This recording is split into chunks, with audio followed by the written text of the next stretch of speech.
అక్షరం హెచ్టీవీ వార్తలు చదువుతున్నది మీ రఘుప్రదీప్. భారతీయ జనతా పార్టీ నర్సంపేట నియోజకవర్గంలో పార్లమెంట్ ప్రవాస్ యోజన కార్యక్రమానికి ముఖ్య అతిథిగా మాజీ ఎమ్మెల్యే పన్నాల శ్రీరాములు విచ్చేశారు. ఈ సందర్భంగా శ్రీరాములు మాట్లాడుతూ, కేంద్రంలో నరేంద్ర మోడీ వచ్చిన తర్వాత ఒక కొత్త చరిత్ర సృష్టించి సంకీర్ణ రాజకీయాలకు తావు లేకుండా బలమైన ప్రతిష్టమైన ప్రభుత్వాన్ని ఏర్పాటు చేయాలన్న సంకల్పంతో నరేంద్ర మోడీ సుస్థిర ప్రభుత్వాన్ని ఏర్పాటు చేశారని తెలిపారు. ఈ కార్యక్రమంలో కరపత్రాన్ని ఆవిష్కరించిన నాయకులు రాబోయే రోజుల్లో భారతీయ జనతా పార్టీకి 400 పైగా సీట్లు వస్తాయనే నమ్మకంతో ఉన్నామని తెలిపారు. ఇవాళ భారత ప్రధాని గొప్ప విశ్వాసం కలిగిన వ్యక్తిగా నరేంద్ర మోడీ అనేక సంక్షేమ ఫలాలను బడుగు బలహీన వర్గాలకు చేరే విధంగా ఒక సుస్థిరమైన పాలనను కొనసాగించారని తెలిపారు. పార్టీలకు అతీతంగా, పార్టీ జెండాలకు అతీతంగా అందరూ ఏకమై మరోసారి నరేంద్ర మోడీని ప్రధానిగా ఎన్నుకొని కంకణం కట్టుకోవాలని ప్రయత్నిస్తున్నామని వారు తెలిపారు. తెలంగాణలో ప్రతి మహిళ ఈసారి పార్లమెంటు ఓటు మా మోడీకి అనే నినాదంతో ప్రజల్లోకి వస్తుందని వారు తెలిపారు. అమెరికా వంటి దేశాలే నరేంద్ర మోడీ కోసం రెడ్ కార్పెట్ వేసి ఘనస్వాగతం పలుకుతున్నాయని వారన్నారు. ప్రపంచంలోనే 3వ అతిపెద్ద ఆర్థిక వ్యవస్థగా భారతదేశం అవతరించబోతుందని వారు తెలిపారు. ఈ కార్యక్రమానికి అధ్యక్షత వహించిన బాల్ని జగన్, నియోజకవర్గ convener Vaddepalli Narasimharamulu, contest MLA candidate Kambhampati Pratap, BJP నాయకులు డాక్టర్ గోగుల రాణా ప్రతాప్, బీజేవైఎం నియోజకవర్గ అధ్యక్షులు జూలూరి మనీష్, 4, 7, 3వ వార్డుల కౌన్సిలర్లు శీలన్ రాంబాబు, మినుమల రాజు, బానోత్ వీరన్న నాయక్, సీనియర్ నాయకులు కూనమళ్ళ పృథ్వీరాజ్, పట్టణ బీజేవైఎం అధ్యక్షులు గూడూరు సందీప్, మహిళా నాయకులు సరిత, జల్లి మధు, గంగడి మహేందర్ రెడ్డి, బీజేపీ నాయకులు పాల్గొన్నారు. వార్తలు సమాప్తం.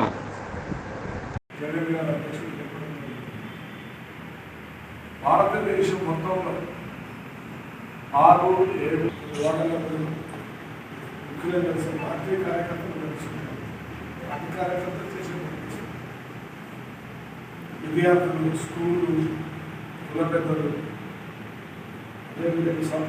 హరిజనులు, గిరిజనులు, మైనార్టీలు, బీజేపీ లైన్లో ఉన్న బీజేపీ కలవాలనే మొత్తం దేశంలో ఈ కార్యక్రమం అందులో ముఖ్యంగా పార్లమెంట్ ఎన్నికలు వస్తుంది, తర్వాత మన ఎమ్మెల్సీ ఎన్నికలు కూడా వస్తుంది. ఆ సందర్భంగా ఒకసారి ఎన్నికల్లో మనం మీకు తెలుస్తూనే ఉన్నాయి కార్యక్రమాలు పోటీ చేసి కొంచెం కార్యకర్తలు నాయకులు కలిసి తెలియజెప్పాలి. సార్ ముందులే ఆలోచనతో ఈ కార్యక్రమం ప్రారంభించాలి. అంటే మోదీ ఎందుకు 3వసారి వస్తుంది, 3 విషయాలు చెప్తాను, ఎక్కువ ప్రయత్నం.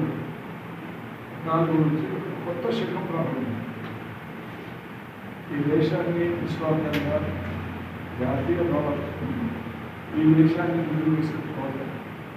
ఈ దేశం అంటే కేవలం ఉన్నోళ్ళు ఈ దేశం కాదు, దేవుడు ఈ దేశం జనం ప్రతి అర్జన గిరిజన పేదవాళ్ళు అందరినీ కూడా ఏ విధంగా వాళ్ళకి బతికియాలి, ఏ విధంగా వాళ్ళకి ఉపాధి కల్పించాలి, ఏ విధంగా భారతదేశంలో ఈ దేశంలోకి వాతావరణాన్ని పెంచాలి, అందరూ ఒకే కుటుంబం ఒకే జాతి ఆలోచనతో మోదీ గారు ప్రవేశించిన స్కీములన్నీ ఆ పెద్దవాళ్ళ నుంచి నేను ఏదైనా తీసుకుంది. ఇవాళ 85 కోట్ల మందికి రేషన్ బియ్యం ఫ్రీగా ఇస్తాం.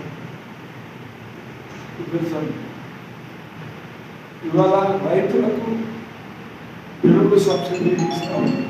ఏ విధంగా కాలేజీలు ఎంత అవినీతి చేసిందో ఈ ఆలోచనతో ప్రారంభం. అందుకొరకే మొట్టమొదటిసారిగా 6,000 రైతాంగానికి సబ్సిడీ, ఎకరానికి దాదాపు 20,000 పెడతాం. పంట అమ్ముకోవాలి 2,000. స్వామినాథన్ ఏదైతే చెప్పిందో 1 ఎకరా దానికి వాళ్ళకి ఆదాయం ఎంత ఉండాలంటే 1.5 times ఉండాలి. 10,000 ఖర్చు పెడితే 1.5 times అంటే 15,000 మినిమం ఉండాలి వాళ్ళు అనుకునేది. దానికి ఎక్కువనైనా మోదీ గారు 7వ స్కీము 13 కోట్ల ఇల్లు కట్టించారు. ఎవరకు రిజర్లకు బీసీలు. సన్నాసి 1,00,000 కోట్లకు డబ్బులు ఇచ్చిన 2015 కేసీఆర్ అడిగితే నేను డబుల్ బెడ్రూమ్ కూడా తెస్తా సార్ మీ స్కూల్ పైసలు అంటే 1,00,000 ఇళ్ళకు కూడా పైసలు ఇచ్చారు. ఎక్కడ డబుల్ బెడ్రూమ్ కూడా కట్టని ఇయ్యలే, ఇచ్చినవి కురుస్తానే 3 అంతస్తులు కడితే ముసలి ఎవరైతే లేదు. అయ్యా నాకు ఇల్లు అవుతాయి వాళ్ళు పోయి నా విషయంలో ఉంటాను. ఇటువంటి దరిద్ర ప్రభుత్వంలో ఎన్ని రకాలుగా చేసేదంతా కేసీఆర్ మనం నాశనం చేసి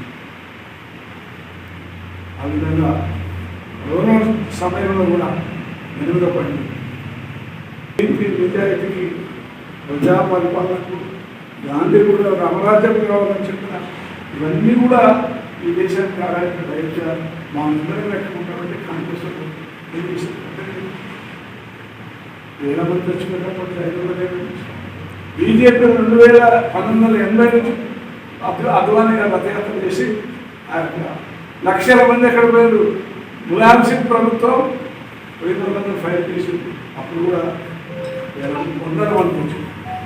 సరైన ఉన్నది ఉంటే శివాలంతా పడింది.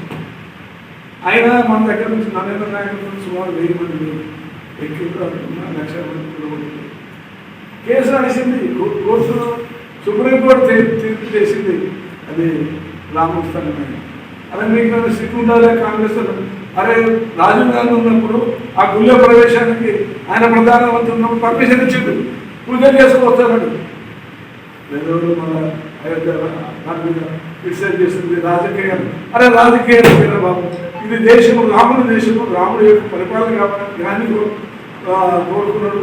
మీకు జ్ఞానం ఉన్నారా? గాంధీ కూడా మీ పార్టీనే ఆయన మించే ఆయన పేరు వాడుకొని ముందుకు వస్తుంది. కాబట్టి ఆ విధంగా హెరిటేజ్ నిర్మాణం సుప్రీంకోర్టు డిసిషన్ రోజు 5 లక్షలు ఉండిపోతాం. 12 కోట్ల ఉందీలు ఇస్తారు. అది 100 కోట్ల కొన్ని కోట్ల మందికి, లక్షల మందికి ఇవాళ ఉపాధి అక్కడ ప్రభుత్వానికి. ఒక ఇంటర్నేషనల్ ఎయిర్పోర్ట్ వేసారు, ప్రపంచం నుంచి వస్తున్నాం. రైల్వే స్టేషన్ నిర్మాణం చేసారు. ఒక 100 కిలోమీటర్ల దూరంలో ఒక కొత్త పట్టణాన్ని కడుతున్నారు విదేశాల్లో. వస్తే 50 రోజులు ఉండడానికి విదేశాలలో నమ్ముకోవాలి. వాళ్ళు ఏం చేయడానికి వాటి కోసం అన్ని దేశాలు జరుగుతుంది. 15 రోజులు దానికి స్పెషల్ ఒక టర్మ్ వస్తారు. ఇవాళ మోదీ మన దేశానికే రక్షకుడు కాదు, ప్రపంచ రక్షకుడు. అదే ఒక లాస్ట్ పాయింట్ చూపిస్తారు. మోదీ గారు టెర్రరిస్ట్కి వ్యతిరేకంగా మన దేశంలో కాదు ప్రపంచ నేతలందరినీ కూడా ఒకటి చేసింది. అదే మనం బతకాలి, ప్రపంచం బతకాలంటే టెర్రరిజం నాశనం కావాలి, అణిచివేయాలి అని China, Russia, America, France, India, పెద్ద దేశాలందరూ, ఆస్ట్రేలియా, జపాన్, జర్మనీ అందరిలో యూరోపియన్ అమెరికా దేశం పిలిచి మాట్లాడి అందరిని ఏకం చేసేది. చైనాలే మన డిఫరెన్స్ ఉన్నారు, వాళ్ళందరూ కూడా ఒప్పుకున్నారు. భావిస్తున్నారు ప్రపంచ చరిత్రలో the best leader in the world అంటే మోదీ అని 70% ప్రజలు రేటింగ్ ఇచ్చారు. అమెరికా పరిశోధన సంస్థ వచ్చింది 40. ఎవ్రీ ఇయర్ రేటింగ్ ఇస్తారు. ఇండియా లెవెల్లో చేస్తారంటే ఎవ్రీ ఇయర్ 60, 55, 70, 72 శాతం మోదీని 15 నుంచి వస్తుంది. That is Modi.